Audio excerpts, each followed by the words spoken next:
వరికి మాత్రం ఎకరానికి 10,000 రూపాయల చొప్పున ఇవ్వాలని నిర్ణయించామని సీఎం చంద్రబాబు చెప్పారు. తమ్మిలేరును పరిశీలించిన అనంతరం ఆయన సిఆర్ రెడ్డి కాలేజ్ ఆడిటోరియంలో వరదలకు నష్టపోయిన రైతులు, వరద బాధితులతో ముఖాముఖి కార్యక్రమం నిర్వహించారు.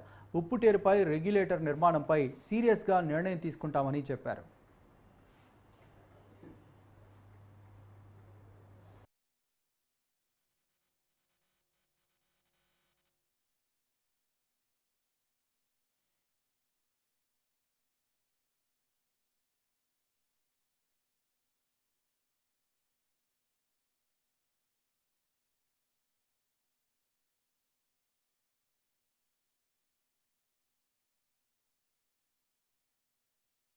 ప్రజల మీద పెత్తందారులు కాదు, ప్రజా సేవకులుగానే ఉంటాం.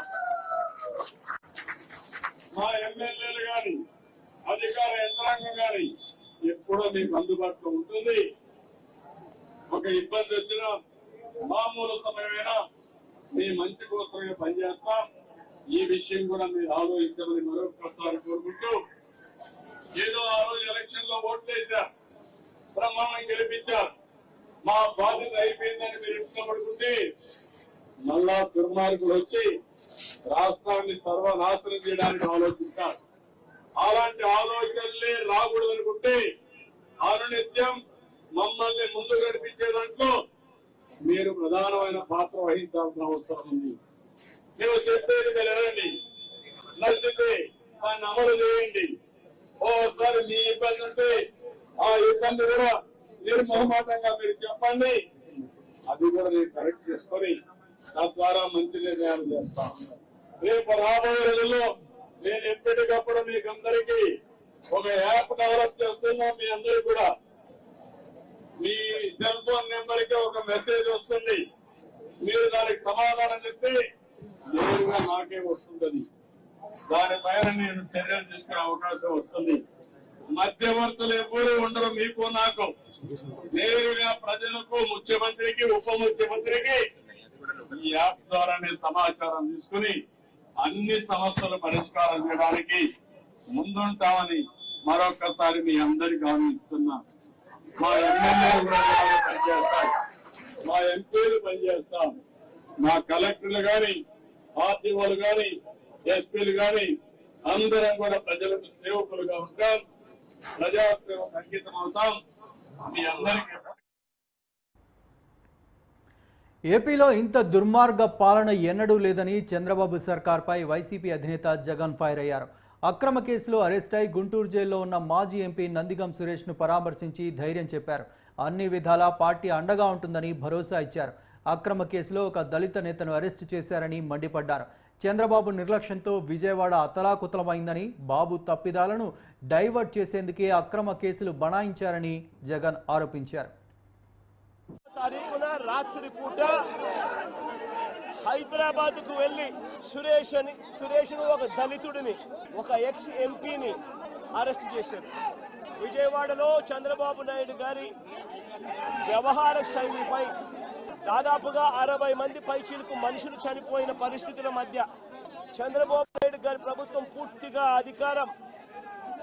పూర్తిగా కూడా చంద్రబాబు నాయుడు గారి గవర్నమెంట్ అన్ని రకాలుగా ఫెయిల్ అయి మొట్టమొదటిసారిగా 60 మందికి పైగా చనిపోయిన పరిస్థితుల మధ్య విజయవాడ అంతా అతలాకుతలం అవుతా ఉంటే టాపిక్ డైవర్ట్ చేసేందుకు ఒక దళిత ఎంపీని 4వ తారీఖు రాత్రిని అరెస్ట్ చేస్తారు.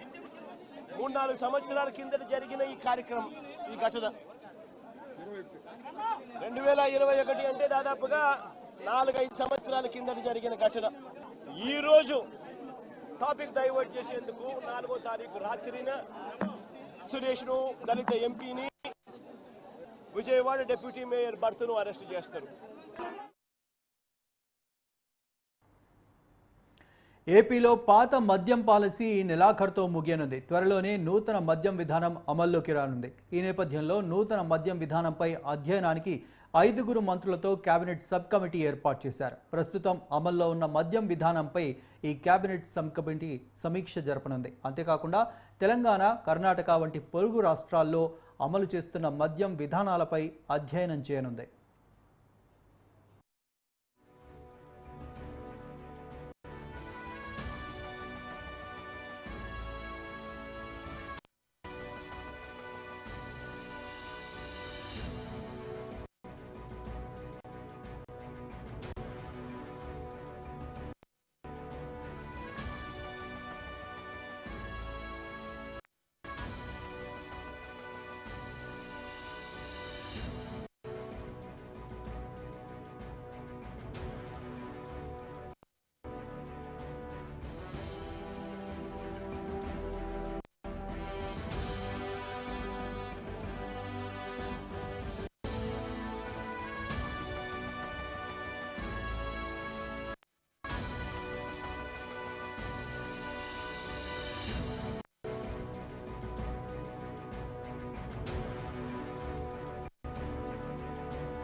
విపత్తుల సమయంలో అందరూ సహాయం చేస్తుంటే వైసీపీ నేతలు మాత్రం రాజకీయాలు చేస్తున్నారని ఏపీ మంత్రి మండిపల్లి రాంప్రసాద్ రెడ్డి ఎద్దేవా చేశారు. మంగళగిరిలోని టీడీపీ కేంద్ర కార్యాలయంలో ఆయన మాట్లాడారు. ప్రకాశం బ్యారేజీని పడవలతో కూల్చేయాలని కుట్ర పన్నారని ఆరోపించారు. ప్రజలు కష్టాల్లో ఉంటే జగన్కు రాజకీయాలు కావాల్సి వచ్చిందా అని రాంప్రసాద్ రెడ్డి ప్రశ్నించారు. స్వాతంత్ర సమరయోధుడు జైల్లో ఉన్నట్టు నందిగం సురేష్ను ఆయన పరామర్శించారన్నారు. జగన్మోహన్ రెడ్డి అనే వ్యక్తికి సిగ్గు శరం ఉంటే నువ్వు ప్రతిపక్షంలో ఉండి ప్రతిపక్ష నాయకుడిగా ఏ రోజైనా వ్యవహరించావని నేను అడుగుతున్నా. ఇక్కడ ప్రజలు కష్టాల్లో ఉంటే నువ్వు 2 రోజుల్లో ఒక 20 నిమిషాలు కూడా ప్రజల కోసం ప్రజల యొక్క కష్టాల గురించి ఆలోచించే టైం నీకు లేదని మేము అడుగుతున్నాం. ఈరోజు 2 సంఘటనల్లో ఎవరైతే దోషిగా ఉన్న నందిగామ సురేష్ కోసం నీ మాజీ ఎంపీ ఆయన కోసం నువ్వు హడావుడిగా బెంగళూరు నుంచి ఈరోజు గుంటూరు జైలుకి వచ్చి ఆయన ఏదో ఒక స్వాతంత్ర సమరయోధుడు జైల్లో ఉన్నట్టు నువ్వు వచ్చి అక్కడికి వచ్చి పరామర్శించడం జరుగుతూ ఉంది. అలాగే ఇక్కడ లక్షలాది మంది ప్రజలు 12 రోజుల నుంచి ఈ భారీ వర్షాల వల్ల కష్టాలు అనుభవిస్తుంటే నీకు ఆ ఆకలి కేకలైతేనే మా కష్టాలైతే నీకు పట్టవని ఆయన మేము జగన్మోహన్ రెడ్డిని అడుగుతున్నాం. జగన్మోహన్ రెడ్డి, నువ్వు గురువింద గుంజ సామెత ఏమైతే ఉందో అది నువ్వు పాటిస్తా ఉన్నావు. నీ సొంత జిల్లా నువ్వు ఏ ప్రాంతంలో అయితే పుట్టావో ఆ ప్రాంతంలో నువ్వు ముఖ్యమంత్రిగా ఉన్న రోజు పించా ప్రాజెక్టు, అన్నమయ్య ప్రాజెక్టు కొట్టుకొని పోతే అక్కడ 100 మందికి పైగా చనిపోతే ఈ రోజుటికి నువ్వు వాళ్ళకు ₹1 ఇచ్చిన పాపాను పోలేదు. వాళ్ళ కష్టాలు. మాజీ సీఎం జగన్కు ఏపీ హైకోర్టు ఊరట కల్పించింది. పాస్పోర్టు రెన్యువల్ విషయంలో జగన్కు అనుకూలంగా తీర్పు వెలువరించింది. ఆయన పాస్పోర్ట్ను రెన్యువల్ చేయాలని అధికారులను ఆదేశించింది. అంతేకాదు రెన్యువల్ టైంను 5 ఏళ్లకు పొడిగిస్తూ బుధవారం తీర్పు వెలువరించింది. దీంతో జగన్ విదేశీ పర్యటనకు అడ్డు తొలగినట్టయింది.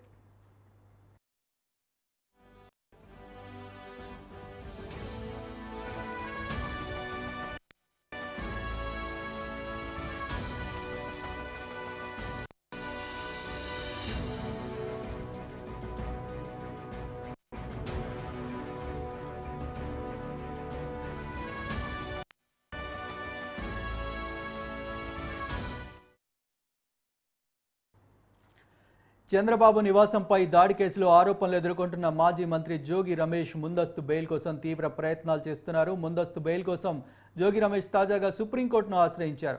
ఏపీ హైకోర్టు నిర్ణయాన్ని సవాల్ చేస్తూ సుప్రీంకోర్టులో పిటిషన్ దాఖలు చేశారు.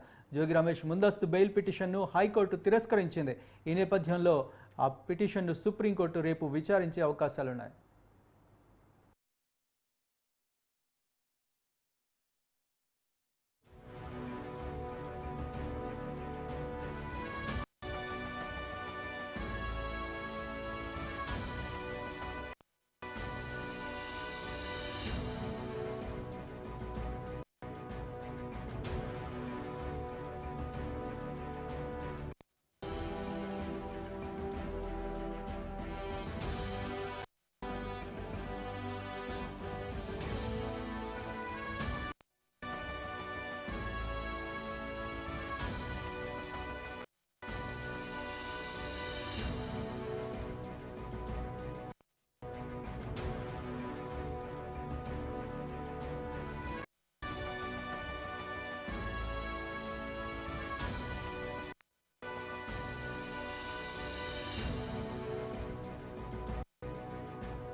గుంటూరు జిల్లా తాడేపల్లిలోని ఏపీఎస్డీఎంఏ కార్యాలయంలో కేంద్ర బృందం రాష్ట్ర అధికార యంత్రాంగంతో భేటీ అయింది. సుమారు 2.5 గంటల పాటు భేటీ జరిగింది.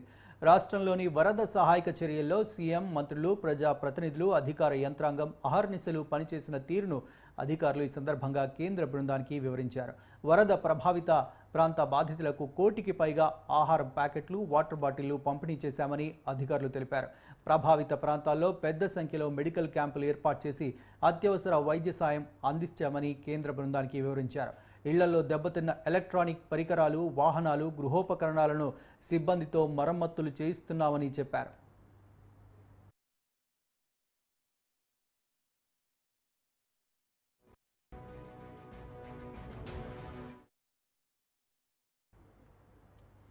విజయవాడ ప్రకాశం బ్యారేజీ వద్ద భారీ బోట్ల తొలగింపు ప్రక్రియ కొనసాగుతుంది. భారీ క్రేన్లు వినియోగించిన గేట్లకు అడ్డంగా పడిన పడవ ఇంచు కూడా కదలడం లేదు.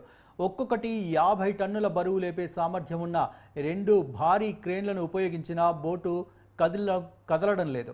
బోటు బరువు 20 టన్నుల పైనే ఉండడం, బోట్లు ఒకదాంతో మరొకటి చిక్కుకొని ఉండడం, ఇసుకతో నిండడం వల్ల వచ్చిన ఒత్తిడి కారణంగా బోటు కదలని పరిస్థితి ఉన్నట్టు అధికారులు తెలిపారు. 5 గంటల పైగా నిరంతరంగా తీవ్రంగా శ్రమించిన బోటు కదలకపోవడంతో పనులు నిలిపివేశారు. పడవల తొలగింపు కోసం ప్లాన్ ఏ విఫలం కావడంతో ఇక ప్లాన్ బి అమలు చేయాలని అధికారులు నిర్ణయించారు. అడ్డంగా పడిన బోట్లను ముక్కలుగా కత్తిరించి తొలగించాలని నిర్ణయించారు.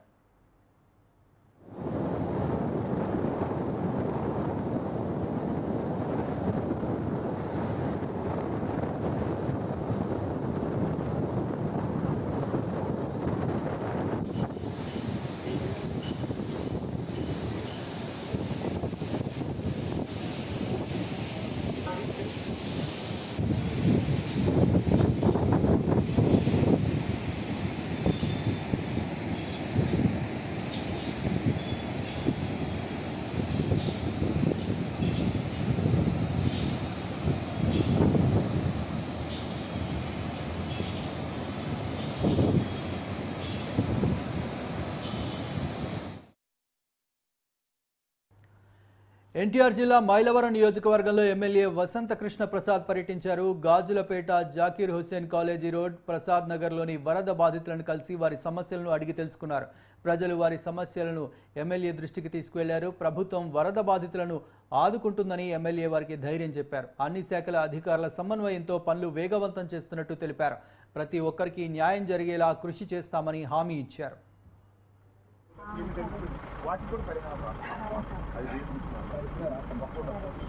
జరుగుతుంది సార్.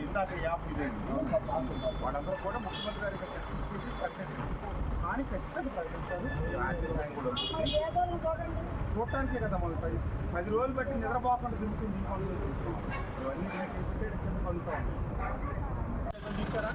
కాకుండా మీ ఇంట్లో ఎవరెవరిలో నిండిపోయినాయో ప్రతి ఇంటికి పరిహారం, ప్రతి ఇంటికి నేనే వస్తాను.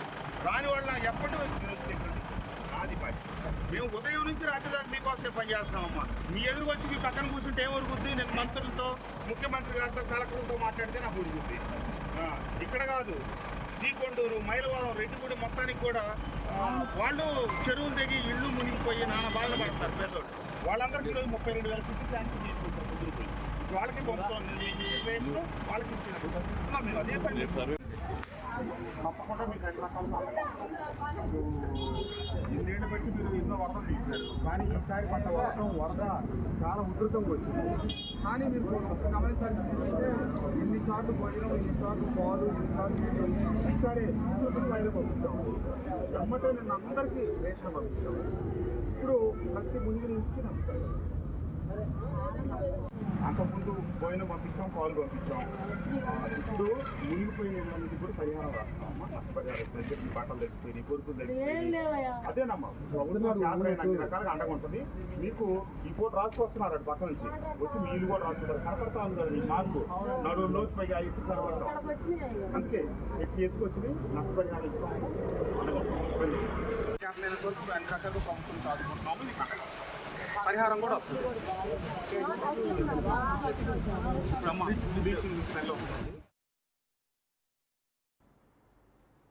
కష్టంలో ఉన్న వారికి సాయం అందించడంలోనే నిజమైన దైవత్వం, మానవత్వం ఉందంటున్నారు ఎమ్మెల్యే గొండు శంకర్.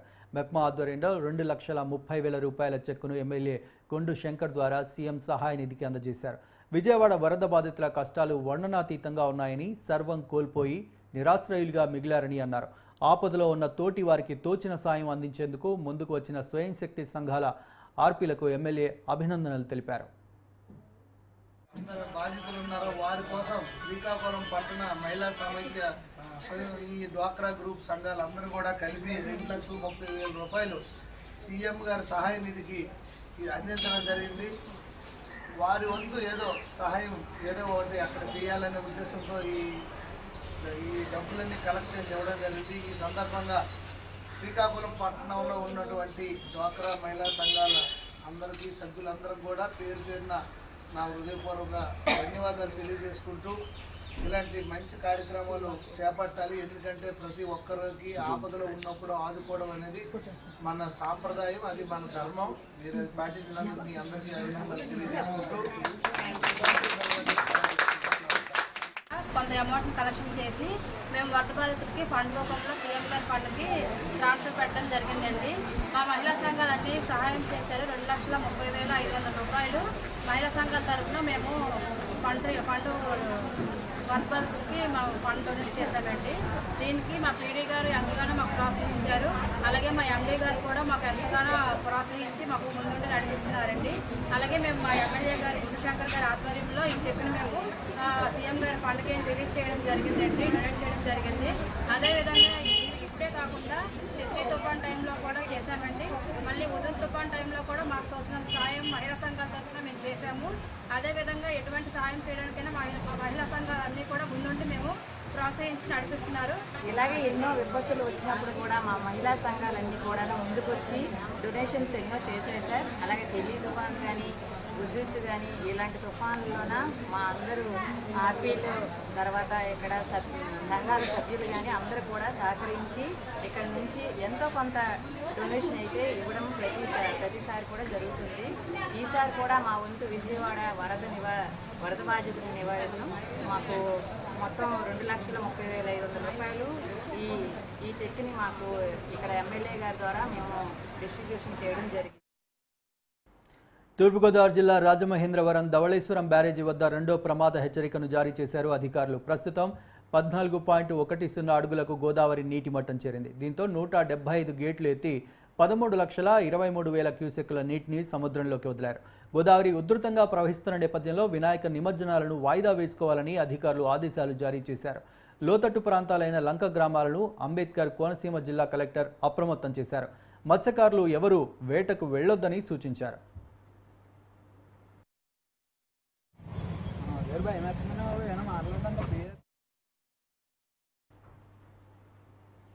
సుప్రీంకోర్టు ఇచ్చిన వర్గీకరణ తీర్పును వెనక్కి తీసుకోవాలని శ్రీకాకుళం జిల్లా కేంద్రంలోని అంబేద్కర్ విగ్రహ కూడలి దగ్గర ఎస్సీ ఎస్టీ వర్గీకరణ వ్యతిరేక పోరాట సమితి ఆధ్వర్యంలో నిరసన చేపట్టారు.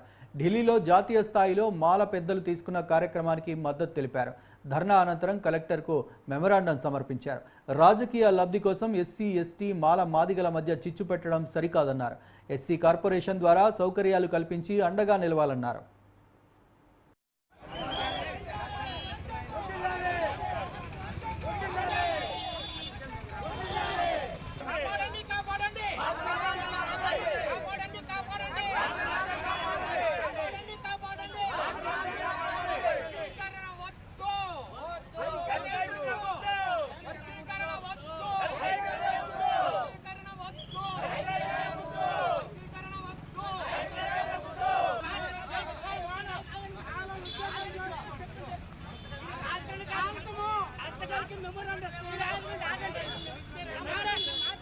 భారతదేశంలో ఉన్నటువంటి షెడ్యూల్ కులాల ఐక్యతను దెబ్బతీయడానికే ఈ తీర్పు అనేది ఇవ్వడం జరిగింది.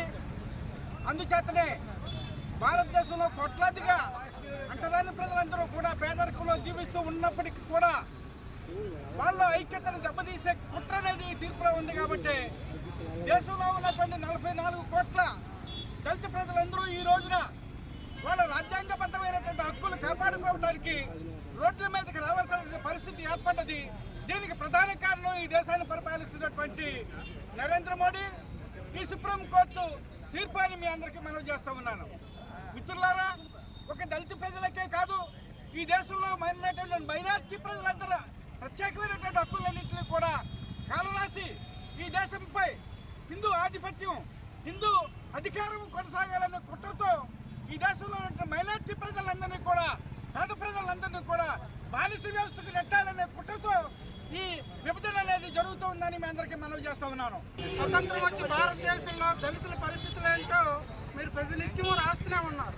పాలక వర్గం ఏ పార్టీ కానివ్వండి, ఇన్ని సంవత్సరాల్లో దళితుల అభివృద్ధి చెందిందంత, మాకు వచ్చినటువంటి బడ్జెట్లో మా కోటా ఎంత, మాకు ఇచ్చిన ఉద్యోగాలన్నీ, మా తాలూకు డెవలప్మెంట్ ఏంటి, ప్రభుత్వాలకు చిత్తశుద్ధి ఉంటే కేంద్ర రాష్ట్ర ప్రభుత్వాలకి ముందు ఒక శ్వేతపత్రాన్ని విడుదల చేయండి.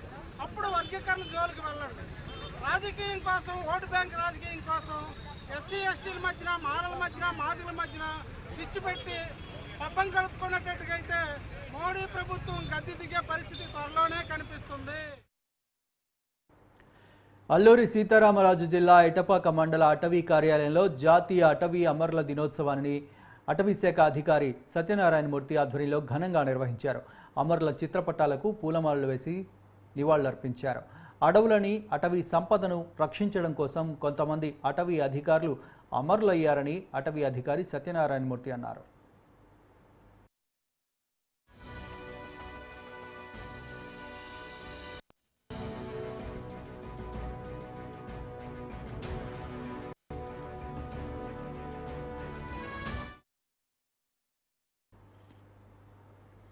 సత్యసాయి జిల్లా రొల్ల మండల పరిధిలో ఎలుగుబంట్లు హల్చల్ చేశాయి. ఒక తోటలోకి 2 ఎలుగుబంట్లు వచ్చాయి. అయితే తోటకు వేసిన కంచెలో ఒక ఎలుగుబంటి ఇరుక్కుపోవడంతో తప్పించుకోవడానికి చాలా ప్రయత్నం చేసింది. ఇరుక్కున్న ఎలుగుబంటిని రక్షించడానికి మరో ఎలుగుబంటి ప్రయత్నించింది. చివరగా 2 అక్కడి నుంచి తప్పించుకున్నాయి.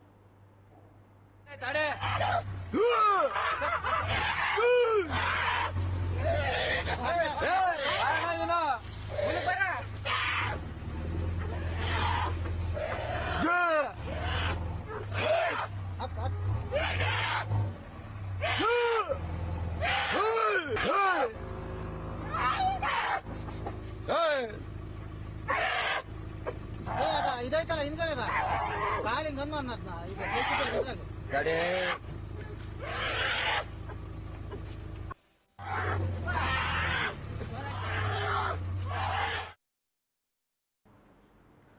తూర్పుగోదావరి జిల్లా నిడదవోలులోని వినాయక నిమజ్జనంలో అపశృతి చోటు చేసుకుంది. పశ్చిమ డెల్టా ప్రధాన కాలువలో విగ్రహాన్ని నిమజ్జనం చేస్తుండగా బ్రాహ్మణగూడెంకు చెందిన రాజేష్ అనే యువకుడు గల్లంతయ్యాడు. వెంటనే పోలీసులు గజ ఈతగాళ్లతో యువకుడి కోసం గాలింపు చర్యలు చేపట్టారు.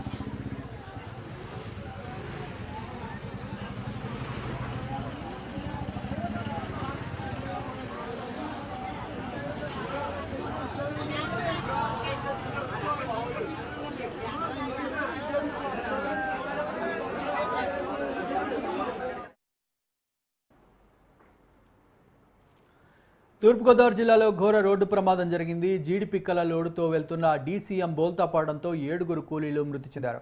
మరో 2 తీవ్రంగా గాయపడ్డారు. దేవరపల్లి మండలం చిలకావారిపాకల సమీపంలో ఈ ప్రమాదం జరిగింది. ఈ ప్రమాదంలో సమిశ్రగూడెం మండలం తాడిమళ్లకు చెందిన బూరయ్య, సత్యనారాయణ, తాడికృష్ణ, కత్తవ కృష్ణ, సత్తిపండు, చినముసలయ్య, కాటకోటేశ్వరకి చెందిన బొక్క ప్రసాద్ చనిపోయారు. ఈ ప్రమాద సమయంలో డీసీఎంలో 10 మంది కూలీలున్నారు.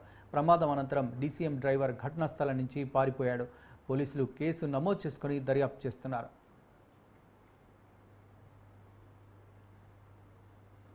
అల్లూరి సీతారామరాజు జిల్లా ఎటపాక మండల కేంద్రంలో విషాదం నెలకొంది. గ్రామానికి చెందిన భవన నిర్మాణ కార్మికుడు మారెల్ల నరసింహ ఇంటిపై ఉన్న కరెంటు తీగలు తగిలి మృతి చెందాడు. పోలీసులు కేసు నమోదు చేసి దర్యాప్తు చేస్తున్నారు.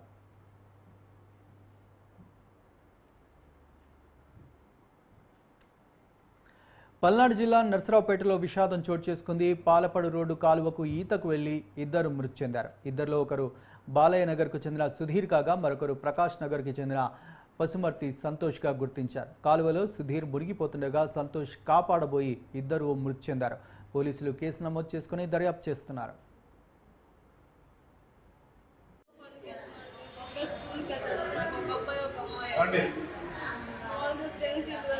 మా అబ్బాయితో పాటు ఇంకొక అబ్బాయి పెద్ద అబ్బాయి అంటండి పెళ్ళింది అబ్బాయికి ఈ నలుగురు ఏం వెళ్ళారంటండి ఈత కానీ వెళ్ళి కాలంలో పడ్డాడు మా అబ్బాయి కాబట్టి ఆ అబ్బాయి కూడా పడ్డాడంటే నాకు మా మేనగోడు ఫోన్ చేసి మా అబ్బాయి కాలంలో పడ్డాడు తప్ప అదే ఫోన్ చేసి చెప్పింది చూస్తే నేను అప్పట్లో హోటల్ కాడ నుంచి వచ్చేసానండి. విజయవాడ కనకదుర్గమ్మను హీరో సాయి ధరమ్ తేజ్ దర్శించుకున్నారు. ఆయనకు దేవస్థాన అధికారులు ఘన స్వాగతం పలికి దర్శన ఏర్పాట్లు చేశారు. అనంతరం అమ్మవారికి ప్రత్యేక పూజలు నిర్వహించారు. వేద పండితులు ఆయనను ఆశీర్వదించి అమ్మవారి తీర్థ ప్రసాదాలు అందజేశారు. ప్రజలందరూ సుఖ సంతోషాలతో ఉండాలని అమ్మవారిని ప్రార్థించినట్లు హీరో సాయి ధరమ్ తేజ్ తెలిపారు.